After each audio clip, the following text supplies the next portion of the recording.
রান্না করে নিব ছোট চিংড়ি মাছ দিয়ে পুঁই শাক আলু ঝোল ঝোল করে। আসসালামু আলাইকুম, হ্যালো এভরিওয়ান, চলে এসেছি নতুন আরেকটি ব্লগ ভিডিও নিয়ে।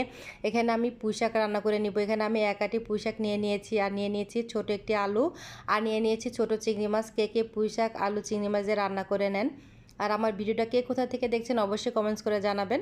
এখানে আমি হাঁড়ি বসিয়ে দিয়েছি, তার মধ্যে দিয়েছি পরিমাণ মতন তেল, আর দিয়ে দিচ্ছি পরিমাণ মতন পেঁয়াজ কুচি, তারপরে একটু ভেজে নিয়েছি, আর দিয়ে দিচ্ছি পানি, দিয়ে দিচ্ছি পেঁয়াজ বাটা, আর এখানে দিয়ে দিয়েছি সামান্য পরিমাণ আদা রসুন বাটা। আর অনেকে আছে শাকের মধ্যে আদা রসুন বাটাটা দেয় না, আমি একটু দিয়ে নিয়েছি। আর দিয়ে দিচ্ছি পরিমাণ মতো লবণ, হলুদের গুঁড়া, মরিচের গুঁড়া, আর দিয়ে দিচ্ছি ভাজা জিরার গুঁড়া।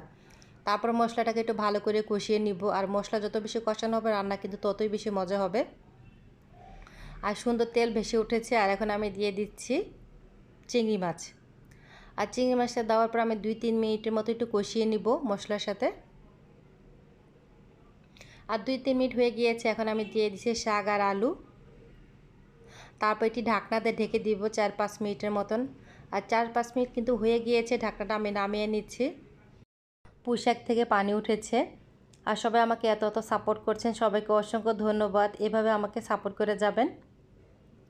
আমার পেজটা ফলো এবং শেয়ার করতে ভুলবেন না।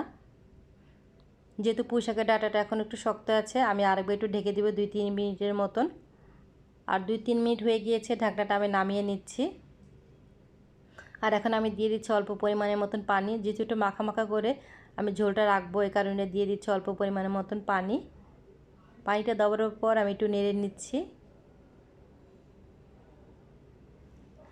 এর মধ্যে কিন্তু ঝোলটা শুকিয়ে গিয়েছে, আর আমি একটু কাঁচামরিচ দিয়ে দিচ্ছি, সুন্দর একটা স্মেল আসবে।